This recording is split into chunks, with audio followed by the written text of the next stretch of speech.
नमस्कार. संभाषाच्या कल्ट संभाषणच्या या एपिसोडमध्ये तुमच्या सगळ्यांचं खूप खूप मनापासून स्वागत.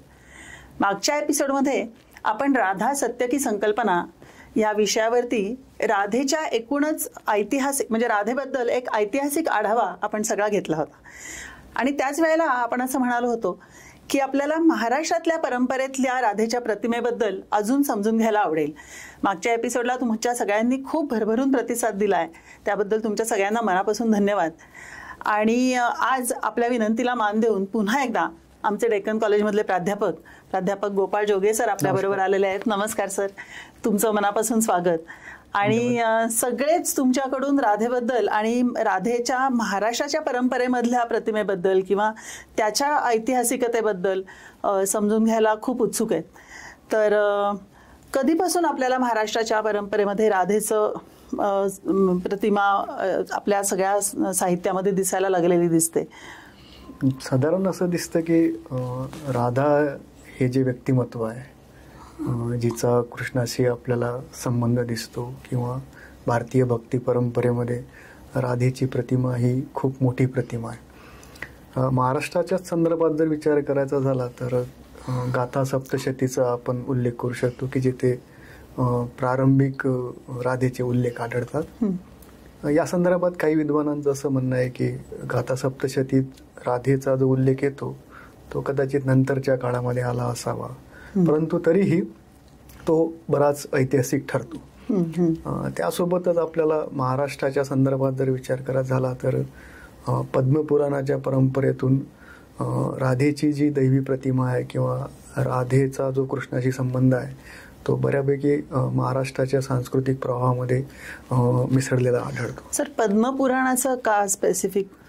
पद्मपुराचा कालखंड असा नेमका सांगता येत नाही, पण तरी 9व्या-10व्या शतकानंतरची ती परंपरा आहे आणि त्या परंपरेचा बऱ्यापैकी अंतर्भाव संत परंपरेमध्ये किंवा इतर ज्या पौराणिक परंपरा महाराष्ट्रात आढळतात त्यामध्ये आपल्याला दिसून पडतं. म्हणजे महाराष्ट्रातल्या एकूण साहित्यावर किंवा संत साहित्यावरती पद्मपुराणाचा प्रभाव आहे, बराच प्रभाव आहे असं दिसतं. पद्मपुराण महाराष्ट्राच्या आसपास कुठेतरी बनवलं गेलं असण्याची शक्यता आहे का? नाही, असं काही सांगता येत नाही, त्याचं काही मूळ सांगता येत नाही, परंतु पण प्रभाव मात्र त्याचा आहे.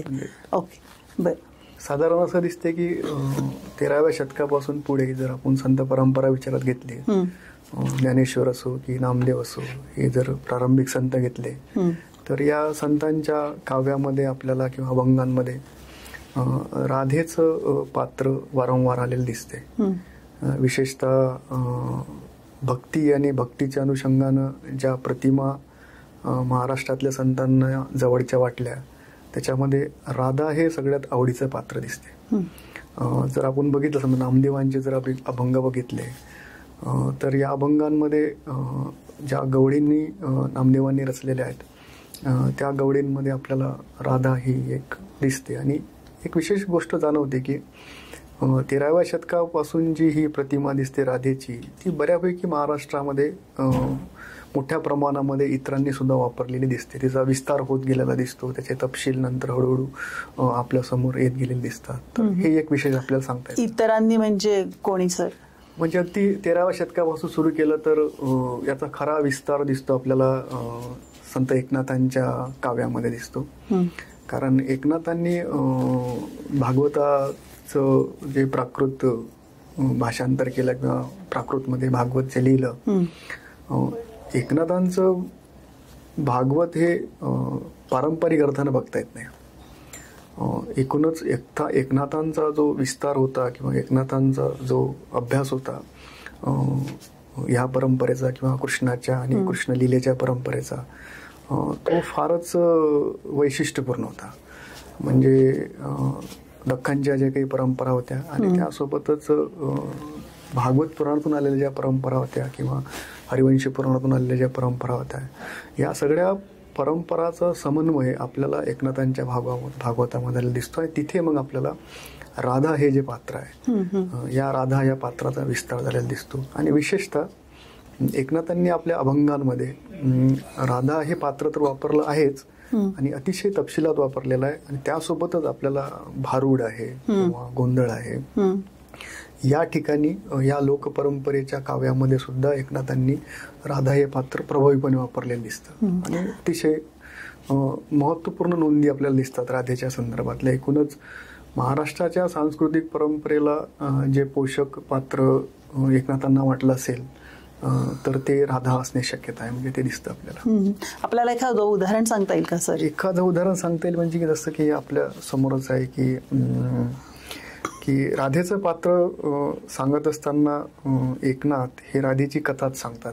म्हणजे की राधेचे जे पहिले जे कृष्णाशी भेट झाली, पहिलीची भेट झाली, किंवा यशोदा, राधा आणि कृष्ण आणि राधेचं जे कुटुंब, राधेची सासू किंवा राधेचा नवरा, ह्या सगळ्या पात्रांना धरून एकनाथ ती कथा आपल्याला सांगतात. म्हणजे की कृष्ण लहान असताना तो एकदा रडत असतो आणि तो रडत असताना मग यशोदा ही त्याला सांत्वन करण्याचा प्रयत्न करत असते आणि सांत्वन करत असतानाच नेमकी ती राधा येते आणि ती राधाला म्हणते की तुला जर कृष्णाचं जर रडणं थांबवत असेल तर त्याला तू घेऊन जा. आणि ती मग त्याला घरी घेऊन जाते.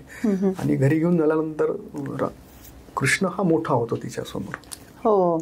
आणि मोठा होतो आणि मग त्यांचं संभाषण सुरू असतं, त्यांचा संवाद सुरू असतो. आणि तेवढा तिचा नवरा येतो, तिथे दरवाजा लावलेला असतो आणि राधा दरवाजा लावून आतमध्ये कुणाशी बोलत आहे हे नेमकं त्याला जाणून घ्यायचं असतं. आणि त्यावेळेस मग राधा कृष्णाला विनवणी करते की माझा नवरा आलेला आहे, आता तू तुझं लहान रूप घे, बालरूप घे. आणि मग तो एक मंत्र कृष्ण म्हणतो आणि त्यानंतर मग तो बालरूपामध्ये तो 5 वर्षाचा बालक होतो आणि मग ते नवऱ्याला आतमध्ये घेते. आणि मग ते तर कृष्ण हा दही भात खात असतो राधेनं दिलेला. आणि मग तो बघतो की कोण आहे, मग तो दिसतो ते यशोदेचा कृष्ण आहे. आणि मग तिचा नवराच राधेला सल्ला देतो की तुला जर कधी करमत नसेल घरामध्ये, तू एकटी असतेस, तर अशा वेळेस तू कृष्णाला घेऊन येत जा. आणि दुसरा प्रसंग सुद्धा असाच आहे की असंच कृष्ण आणि राधा घरामध्ये एकत्र असताना राधेची सासू येते आणि सासू आल्यानंतर मग ती विचारते घरामध्ये तू कोणाशी बोलत आहे.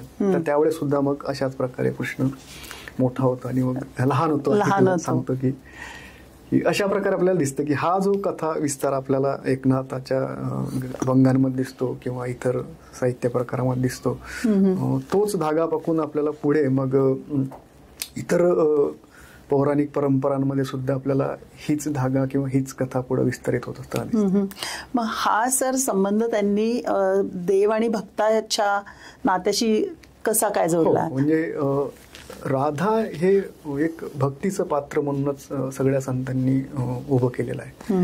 म्हणजे गवळणी रचत असताना इतर गोपांसोबत किंवा गोपाळांसोबत आपल्याला राधा ही एक महत्त्वाची गोपिका म्हणून त्यांनी मानलेली दिसते.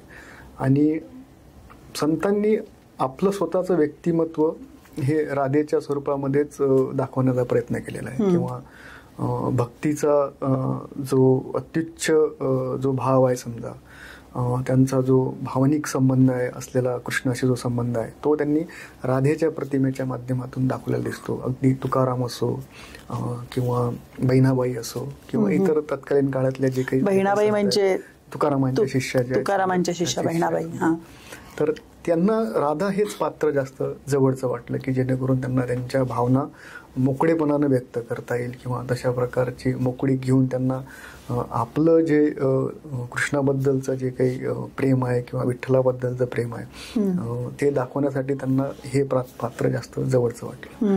किंवा भक्तीचा अत्युच्च बिंदू म्हणून सुद्धा त्यांनी राधा हे पात्र जवळचं मानलं दिसतं. तुम्ही आता विठ्ठलाचा उल्लेख केला, तर विठ्ठलाच्या बाबतीतही काही ठिकाणी म्हणजे मध्ये कुठल्या ह्याच्यामध्ये की त्या रुक्मिणीला राधेचा म्हणजे रखुमाईला म्हणजे विठ्ठलाच्या रखुमाईला पुन्हा राधेची असूया किंवा अशा प्रकारचं काही हे, तर विठ्ठलाशी राधेचा पुन्हा काय अनुबंध किंवा हे दिसतो? म्हणजे आपल्याला विठ्ठल आणि राधेचा अनुबंध फारच जवळच असलेला दिसतो. म्हणजे की जर आपण अभंगांचा जर उल्लेख केला तर आपल्याला दिसते की राधा ही एकटी पडली, कारण कृष्णाने विठ्ठलाचं रूप घेऊन पंढरपुरामध्ये निवास सुरू केला आणि राधेचा तो विरह खूप मोठा होता. समजा मोठा काळ त्या विरहामध्ये राधेनं घालवला होता. आणि अशा वेळेस मग ती कृष्णाला शोधत शोधत ती पंढरपूरला येते आणि पंढरपुरामध्ये आल्यानंतर मग ती विठ्ठलाला बघते आणि बघितल्यानंतर तिच्या लक्षात येते की हाच कृष्ण आहे. मग विठ्ठल स्वतःच राधेला सांगतो की तू ज्याला शोधत आहे आणि भटकत आहेस मला बघण्यासाठी, तो मी इथे उभा आहे आणि तू आता मला कृष्ण स्वरूपामध्येच तू स्वीकारू शकतेस. तुला फारसं आता कुठे जायची गरज नाहीये, मी इथेच तुझ्यासाठी उभा आहे, विठ्ठलाच्या स्वरूपामध्ये उभा आणि मी इथेच आता उभा राहणार आहे. म्हणजे असा तो संबंध दिसतो. म्हणजे तो विठ्ठल पंढरपुरात येऊन राहिला त्याच्या आधी कृष्ण तिला सोडून गेलाच होता, म्हणजे गोकुळ सोडून गेला तेव्हाही तिचा विरह पुन्हा होताच. म्हणजे रुक्मिणीपेक्षाही, म्हणजे रुक्मिणी तर त्याची पत्नीच होती, परंतु राधा ही भक्त असल्यामुळे तिचा विरह हा खूप मोठ्या कालावधीचा होता. अगदी गोकुळामधून सोडून गेल्यानंतर पासून तर कृष्ण हा विठ्ठल रूपामध्ये परावर्तित होऊन पंढरपूरला येईपर्यंत जो काळ जो होता तो मोठा काळ तो दिसतो. म्हणजे आणि मग ह्याच्यामुळेच बहुतेक संतांना राधा हे पात्र जास्त जवळचं वाटलं असेल, की म्हणजे देवाची भेट घडण्याचं जे आर्तता आहे म्हणजे विरहिणी म्हणून जी एक आर्तता दिसते किंवा विरहिणीची जी प्रतिमा त्यांना दिसते ती राधेच्या स्वरूपामध्ये त्यांना जास्त जवळची वाटली आणि म्हणून मग वारंवार तिचा उल्लेख त्या स्वरूपामध्ये झालेला आढळतो आपल्याला दिसतो.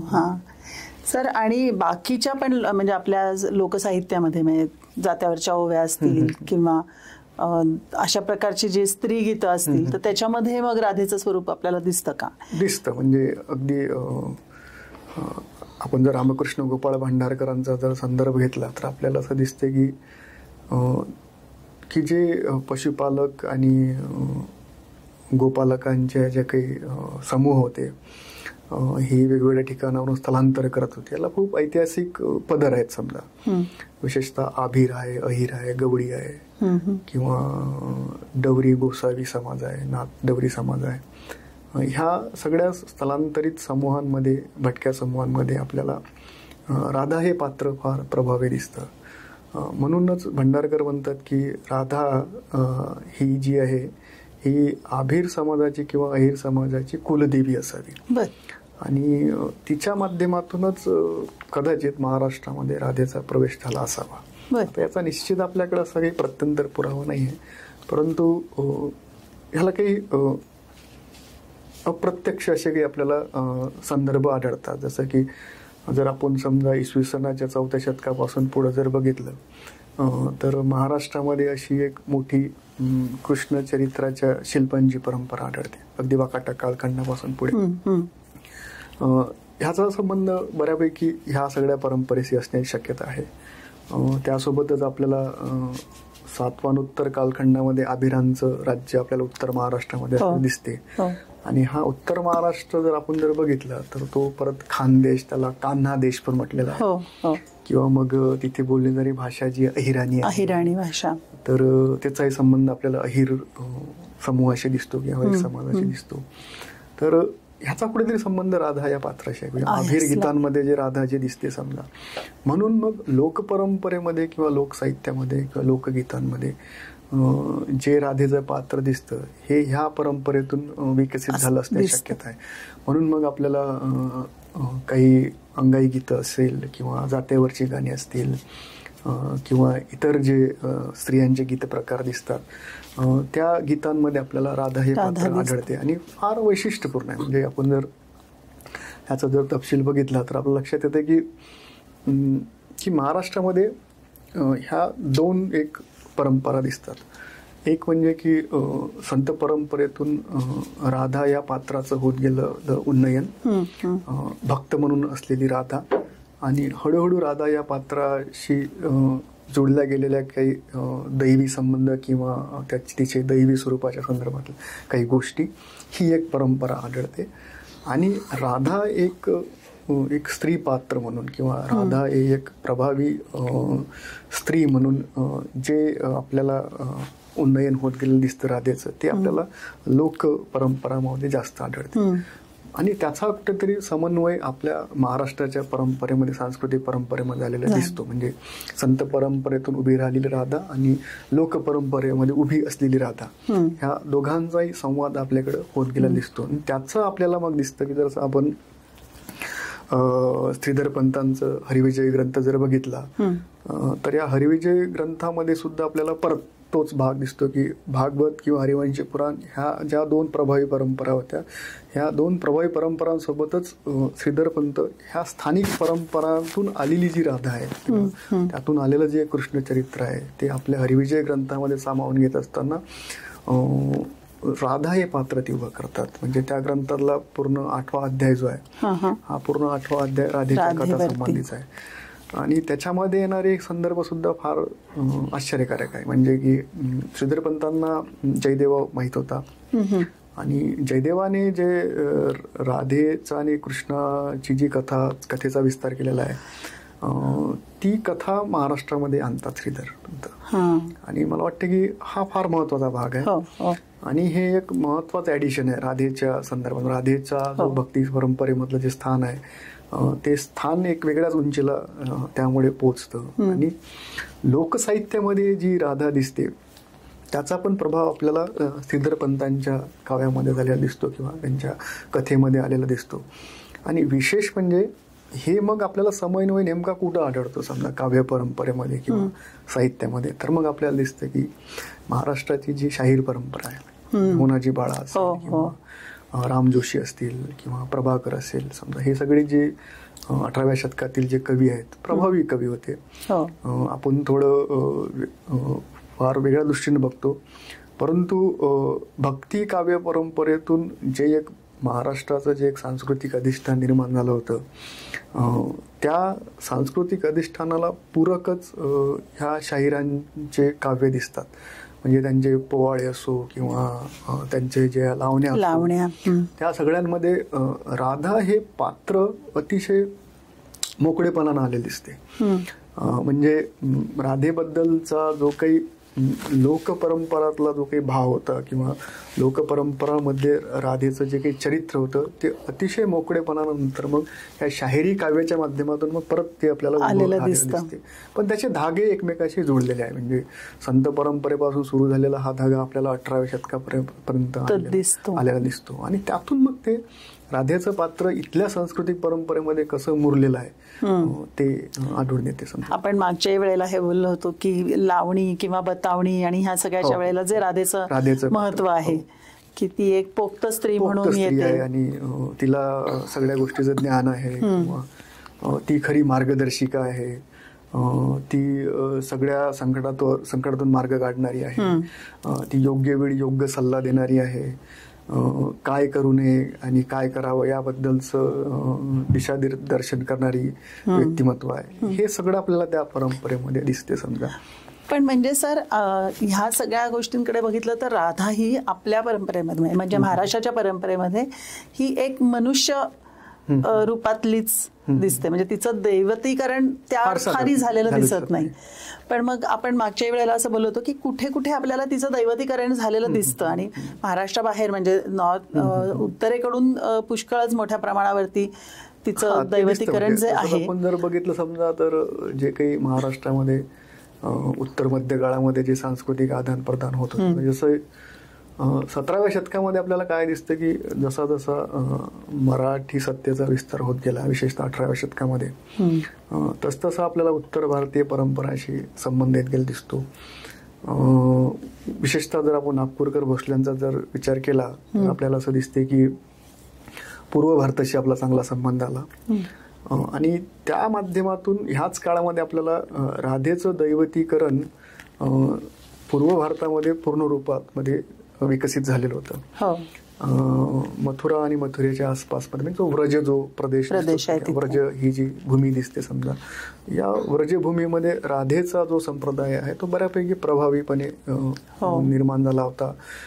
त्याचे बरेच फॉलोअर पण झाले होते, संप्रदायाचं पालन करणं झाले होते, राधेचे उत्सव पण मोठ्या प्रमाणामध्ये साजरे करणं सुरू झाले होते. त्याला एक मोठी परंपरा दिसते आणि ह्याचा संबंध मग हळूहळू महाराष्ट्राशी घेत गेलेला दिसतो. विशेषतः वल्लभाचार्यांचा जो पुष्टी संप्रदाय आहे ह्या पुष्टी संप्रदायाचा प्रवेश आपल्या महाराष्ट्रामध्ये दिसतो. विशेषतः नाशिक आहे, कोल्हापूर आहे किंवा पुणे या परिसरामध्ये गुजरात आणि उत्तरेतून जे स्थलांतर झाली किंवा जे विशेष समाज समूह महाराष्ट्रामध्ये आले तर त्यांनी राधा दैवत म्हणून महाराष्ट्रामध्ये आणलेलं दिसते समजा. जसे ते महाराष्ट्रात आले तसे इथूनही ऐतिहासिक दृष्ट्या जेव्हा म्हणजे उत्तरेकडे महाराष्ट्रातले लोक जेव्हा गेले तेव्हा त्यांचाही संबंध या सगळ्याशी आलेला असेल. हो नक्कीच आलेला. म्हणजे आपण मराठी लोक ज्यावेळेस सत्ता विस्ताराच्या अनुषंगाने उत्तरेकडे गेले, विशेषतः मथुरेमध्ये मराठी लोकांची बऱ्यापैकी वस्ती होती, वाराणसीमध्ये बऱ्यापैकी वस्ती होती, वृंदावन गोकुळ हे जे मथुरेच्या पवित्र क्षेत्राशी संबंधित जे ठिकाण आहे त्या ठिकाणी सुद्धा मराठी लोकांची वस्ती होती.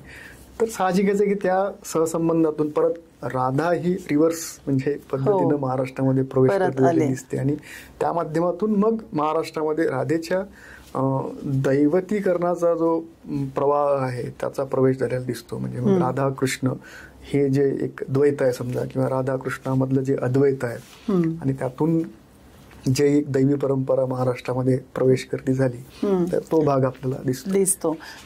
मग अशी म्हणाला तसं मग वल्लभ संप्रदाय आणि पुष्टी मार्ग ह्या दोन्हीतून आपल्याकडे मग ती रुजली म्हणजे देवता म्हणून रुजली. पण अदरवाईज आपल्या सगळ्या संत साहित्यामध्ये किंवा लोकपरंपरांमध्ये ती भक्त आणि भक्तीचंच स्वरूप म्हणून ती आलेली. मग इतर अजून कुठल्या परंपरांमध्ये आपल्याला राधा दिसते? राधा इतर सगळ्या परंपरांमध्ये बघताना आपल्याला गोसावी जी परंपरा आहे समजा किंवा विशेषतः या गोसावी परंपरेचा नाथ संप्रदायाशी जवळचा संबंध आहे. साधारण असं दिसतं की नाथ परंपरेमध्ये हळूहळू कृष्ण भक्तीचा प्रभाव वाढत गेलेला दिसतो आणि त्या माध्यमातून मग राधा हे भक्तीचं एक परमोच्च प्रतीक म्हणून गोसावी संप्रदायामध्ये राधेचा प्रभाव वाढत गेला दिसतो आणि त्याचा आपण संबंध महाराष्ट्राशी आलेला दिसतो समजा. म्हणजे हे एक जे अनेक जे पदर आहे समजा राधेच्या संप्रदायाबद्दलची किंवा राधेच्या भक्ती परंपरेच्या संदर्भातले तर हा एक महत्वाचा एक धागा आपल्याला आढळून येतो महाराष्ट्राच्या संदर्भामध्ये. गोसावी परंपरेबद्दल थोडंसं काहीतरी अजून सांगा ना सर. गोसावी हा बऱ्यापैकी वेगवेगळ्या अर्थाने आलेला हा शब्द दिसतो. म्हणजे प्रतिष्ठित व्यक्तीला किंवा महत्वाच्या व्यक्तीला गोसावी हे बिरुद लावलेलं दिसतं. पण गोसावी हे परत एक नाथ संप्रदायातली एक उपपंथ सारखा पण सुद्धा प्रकार होता. विशेषतः गोसावी परंपरेमध्ये संन्यास मार्गाला जास्त महत्व होतं. संन्यास घेऊन गावोगावी प्रवास करणे, वेगवेगळ्या ठिकाणी जाणे आणि त्या माध्यमातून भक्तीचा प्रचार प्रसार करणे अशा प्रकारचा मुख्य कार्यभाग गोसावी परंपरेमध्ये असलेला आढळतो. आणि त्या माध्यमातून मग कृष्ण भक्ती किंवा कृष्णाच्या सोबत इतर जे दैवी आपल्याला व्यक्तिमत्व दिसतात तर त्यांचा प्रचार प्रसार त्या माध्यमातून महाराष्ट्रात झालेला. पण सर गोसावी संप्रदाय तुम्ही म्हणालात की नाथ संप्रदायाचा एक उपपंथ म्हणून आला, तर नाथ संप्रदाय हा मुळात शैव संप्रदायातून पण तसं नेमकं नाही आहे. म्हणजे की परत नाथ संप्रदाय हा एक समन्वयाच्या धारेतूनच उभा झालेला म्हणजे ज्ञानेश्वरांचाही त्याच म्हणजे निवृत्तीनाथांकडून संदर्भ दिसतोच. म्हणजे जर समजा पुण्याला परत भक्तीच्याच स्वरूपामध्ये जर बघायचं झालं तर कृष्णाचं जे स्वरूप आहे हे बऱ्यापैकी शिवाच्या स्वरूपाशी त्यांनी जवळ आणलेलं आढळून येते. आणि विशेषतः जर आपण बघितलं समजा महाराष्ट्रातलं जर बघितलं तर समजा नवनाथांची जी परंपरा आहे त्या नवनाथांच्या परंपरेमध्ये आपल्याला त्यांना नवनारायणाचा अवतारच म्हटलेला आहे. विशेषतः मत्स्येंद्रनाथ जो आहे मत्स्येंद्रनाथ शेवटी प्रद्युम्नाचा अवतार म्हणून त्याला मानला गेलेला आहे. तर तो दिसतोच धागा म्हणजे जो काही एक समन्वयाचा जो धागा दिसतो समजा शैव आणि वैष्णव परंपरेचा म्हणजे नाथ संप्रदायाची उभारणीच त्या माध्यमातून झालेली दिसते, समन्वयाला दिसते. किंवा हे जे द्वैत आहे समजा हरी आणि हरातलं ते द्वैतच संपुष्टात आणण्यासाठी केल्या गेलेलं दिसते. आणि परत नाथ संप्रदायाचा जो वारकरी संप्रदायाशी त्याचा संबंध दिसतो किंवा तो जो प्रवाह त्यामध्ये मिसळलेला दिसतो तिथे सुद्धा वारंवार जे दिसतं आपल्याला हरिहर हाचं द्वैत संपून त्यांचं अद्वैत प्रस्तावित करणं किंवा त्यांचा जो भेद आहे तो भेद संपुष्टात आणणं.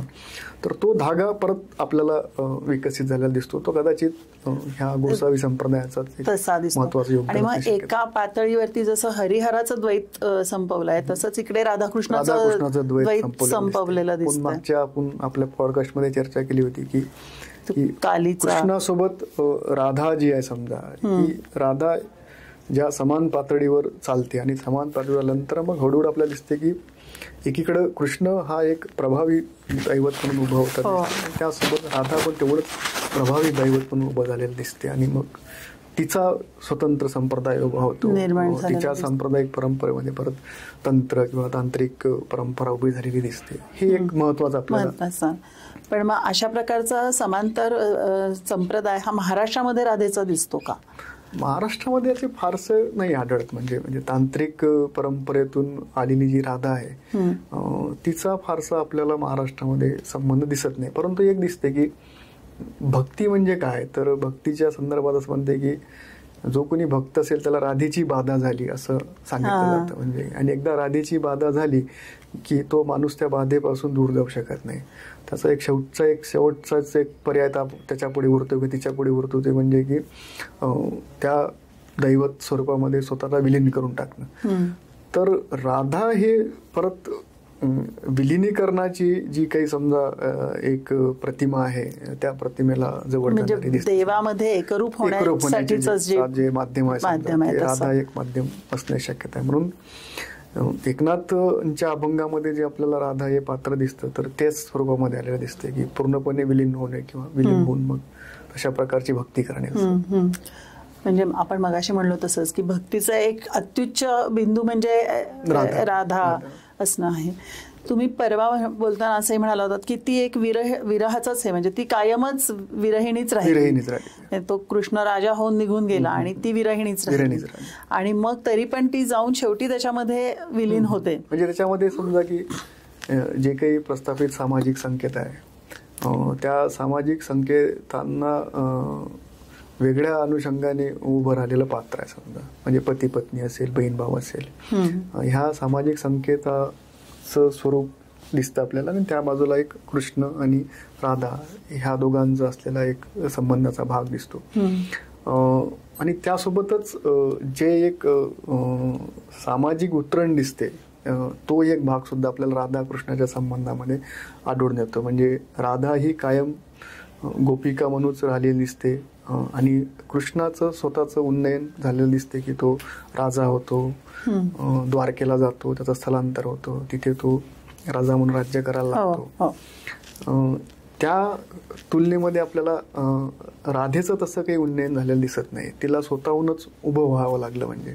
आणि त्याच्यामुळं मग जे त्याच्या सामाजिक संकेताला धरून मग राधा आणि कृष्णाचा जो विरह आहे किंवा त्यांचं जे त्यांची जी ताटातूट झाली त्या ताटातुटीचा धागा पकडून आपल्याकडं मोठ्या प्रमाणामध्ये लोकपरंपरा उभी राहिलेली दिसते समजा. आणि त्या लोकपरंपरेमध्ये ही जी राधाकृष्णाची ताटातूट आहे ती ताटातूट वेगळ्या प्रकारे मग त्यांनी नॅरेट केलेली दिसते समजा. म्हणजे कथा असो, काव्य असो, लोकगीतं असो, विशेषतः स्त्रियांच्या गीतामध्ये सुद्धा जे राधाकृष्णाची जी विरहाची जी काही अवस्था आहे ती अवस्था तशा प्रकारे उभ्या केलेली दिसते. आणि म्हणून मग असं दिसते की जसं इतर प्रतिमा वापरलेल्या आहे संतांनी, चंद्र आहे, सूर्य आहे किंवा इतर ज्या नैसर्गिक प्रतिमा आहे त्या सगळ्या प्रतिमांपेक्षा जी प्रभावी जिवंत असलेली आहे, जिला मानवी स्वरूप आहे, तर ती प्रतिमा म्हणजे मग राधा दिसते. मला वाटतं की तो मग परत जो अनुबंध जो दिसतो आपल्याकडला एक आर्खाईक अनुबंध समजा, तो मोठ्या प्रमाणामध्ये अगदी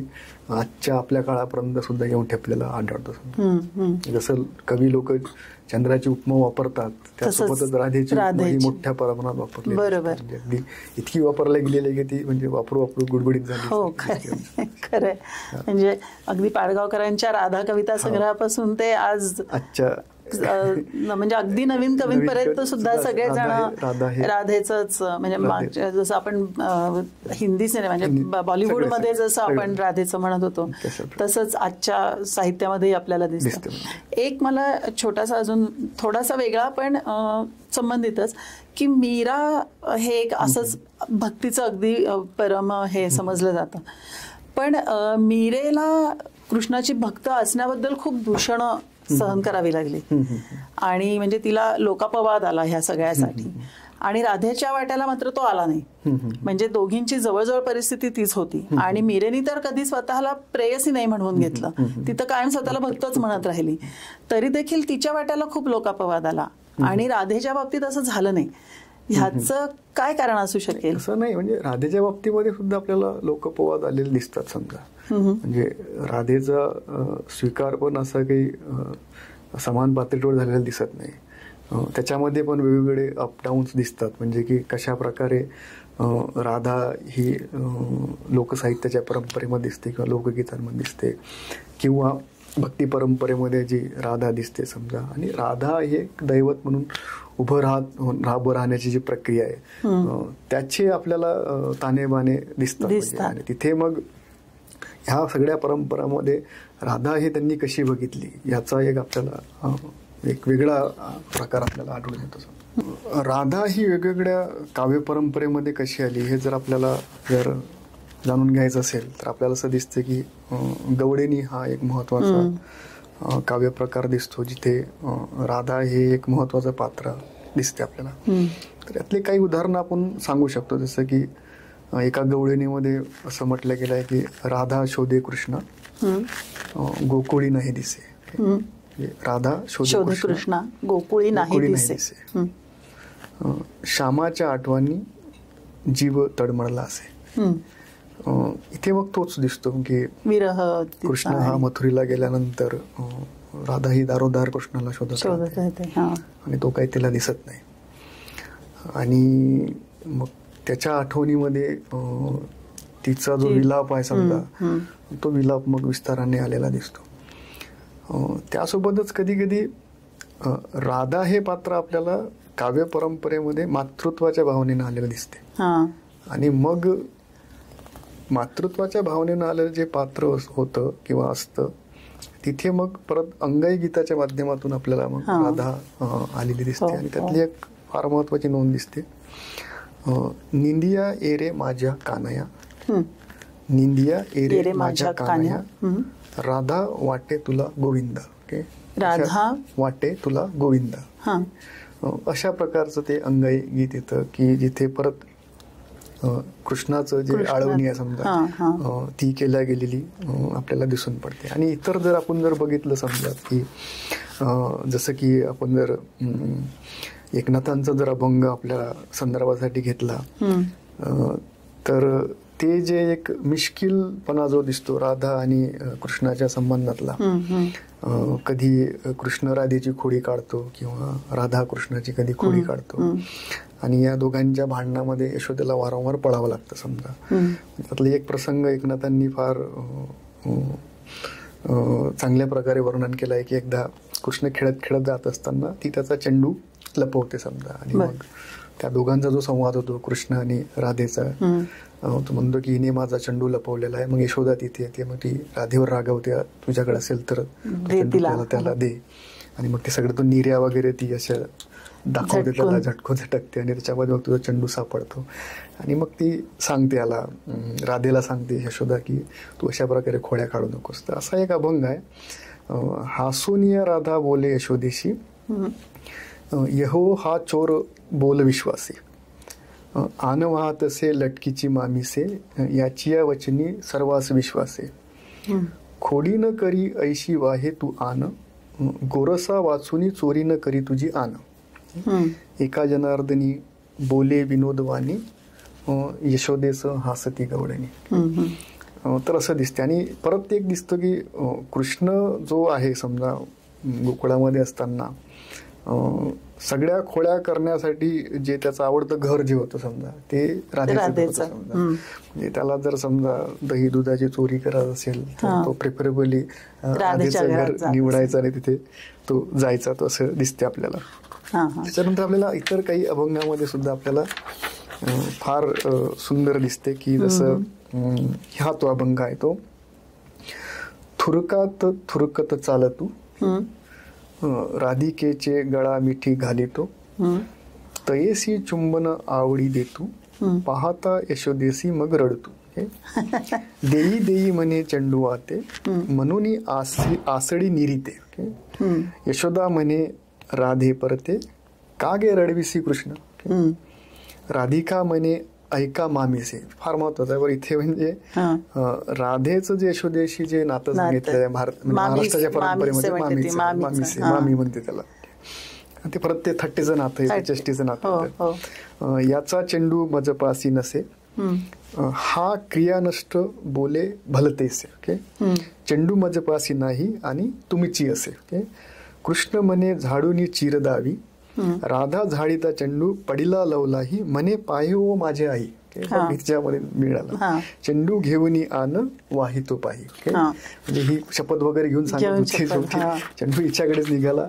आणि पुढं या अभंगात म्हणते की यशोदेने उचलून घेतीला कडेवरी, चेंडू झेली तसे सव्य अपसव्य करी, एका जनार्दनी भावन कडे निर्धारी, लाजोनी ती राधा आली आपले घरी. हा मला वाटतं की फारच आध्यात्मिक पातळीवर नेलेला हा जो प्रसंग आहे. म्हणजे अगदी सर्वसामान्यपणे गावामध्ये जे गोष्टी घडतात लहान मुलाच्या संदर्भामध्ये किंवा त्याची चेष्टा मस्करी जी चालते, आणि या चेष्टा मस्करीच्या प्रसंगाच्या माध्यमातून एकनाथ त्याला जे भक्तीच्या उंचीवर नेतात ते आपल्याला मग शेवटच्या चरणामध्ये दिसते की अगदी चेंडू झेली तसे सव्य अपसव्य करी, आणि एका जनार्दनी भावनाकडे निर्धारे, लाजूनी ती राधा आली आपल्या घरी. त्याला एक वेगळीच उंची प्राप्त करून असं दिसते आपल्याला. की हे जर अभंग आपण जर बघितले तर परत महाराष्ट्रातल्या लोक परंपरेमध्ये किंवा महाराष्ट्राच्या सांस्कृतिक परंपरेमध्ये राधा हे पात्र कशा प्रकारे सामावून घेतलं गेलं ते दिसतं आपल्याला. आणि मानवी पातळीवरचे ते संबंध आलेले आहे. म्हणजे जर आपण जर तुकारामांचे जर अभंग जर आपण परत जर बघितले तर आपल्याला दिसतं की कशा प्रकारे तिथं परत हाच तपशील वेगळ्या अनुषंगाने आणलेला दिसतो संदर्भाविषयी.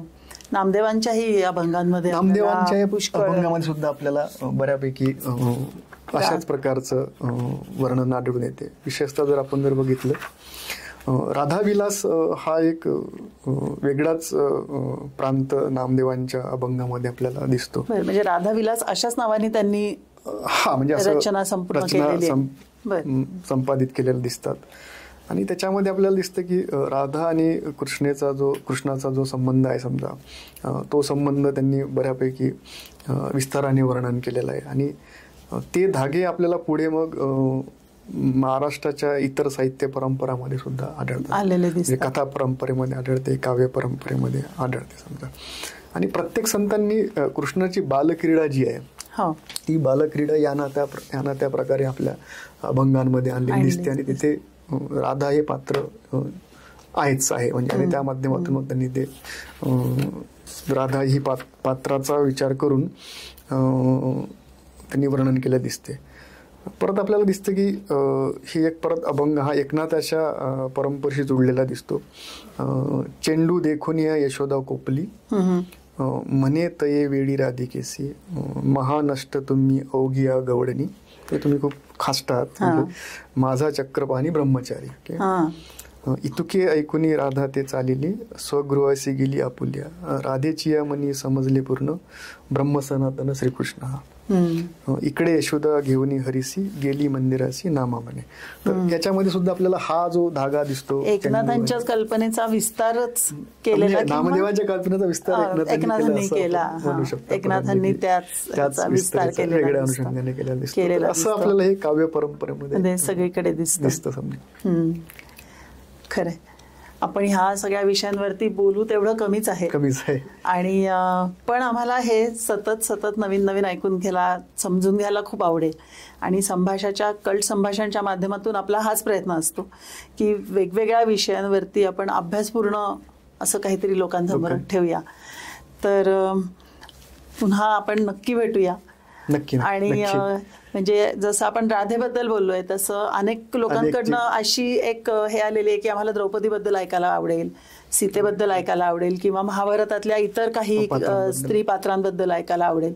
तर आपण वेगवेगळे विषय घेऊन पुन्हा भेटत राहूया आणि लोकांसमोर हे सगळं आणत राहूया. धन्यवाद. आज तुम्ही इथे येऊन राधेच्या आपल्या महाराष्ट्रातल्या परंपरेबद्दल आम्हाला इतकी सगळी माहिती दिलीत आणि आमच्याशी गप्पा मारल्यात, त्याबद्दल तुमचे मनापासून संभाषणाचा आभारी आहे की अशा प्रकारचा उपक्रम तुम्ही राबवतायत. आणि हा महत्वाचा उपक्रम आहे. म्हणजे की या माध्यमातून एक नव्या चर्चा विश्व लोकांसमोर जातं आणि हा लोकांसमोर जाण्याचा एक महत्वाचा मार्ग आपण म्हणू शकतो. अजून हे सगळं घेऊन लोकांपर्यंत पोहोचूया. आज ज्या दिवशी आपण हा पॉडकास्ट रेकॉर्ड करत आहोत, हा दिवस मराठी भाषा दिन आहे. आणि अशा दिवशी आपण संतांचे अभंग आपण किंवा शाहिरांची नावं घेतली, महाराष्ट्रातली वेगवेगळ्या लोकसाहित्य परंपरेचा आपण आढावा घेतला आणि तिथे राधा जे पात्र दिसतं, जिने खऱ्या अर्थानं मराठी भाषेला एक वेगळ्या प्रकारचं स्वरूप दिलं असण्याची शक्यता आहे. त्या माध्यमातून लोकांनी वेगळ्या कल्पना केल्या. तर एक विशेष मराठी साहित्यासाठी तिनं साहित्य पुरवलं असं म्हणूया आपण. प्रेरणा पुरवली समजा, प्रेरक व्यक्तिमत्व म्हणून आपण बघू शकतो. अगदी आजच्या नवकवीपर्यंत समजा असं म्हणू शकतो. अगदी खरं आहे. तर आजच्या एपिसोडमध्ये आपण महाराष्ट्रातल्या परंपरेमध्ये संत परंपरा, लोकपरंपरा आणि इतर साहित्यामध्ये दिसणारी राधा आणि तिची प्रतिमा ह्याविषयी आपण चर्चा केली. आमच्या ह्याच्या आधीचा एपिसोड जर तुम्ही बघितला नसेल तर त्याची लिंक इथे वरती दिलेली आहे, जरूर तो एकदा पहा. म्हणजे हे 2 एपिसोड मिळून तुम्हाला राधेविषयी खूप काही माहिती मिळणार आहे. आणि यानंतरही आपण अशाच पद्धतीनं वेगवेगळ्या विषयांवरती चर्चा करणार आहोत. तुमच्यासाठी अभ्यासपूर्ण अशी चर्चा घेऊन येणार आहोत. आणि आम्हाला ऑलरेडीच लोकांकडनं अशा प्रकारची मागणी आहे. तर तुम्हालाही अजून काय ह्याच्यामध्ये हवं आहे असं वाटत असेल ते आम्हाला जरूर कमेंटमध्ये सांगा. आत्तापर्यंत आमच्या चॅनलला सबस्क्राईब केलं नसेल तर सबस्क्राईब करा, लाईक करा, शेअर करा आणि जास्तीत जास्त लोकांपर्यंत आमचा हा अभ्यासपूर्ण असा उपक्रम पोचवायला आम्हाला मदत करा. धन्यवाद.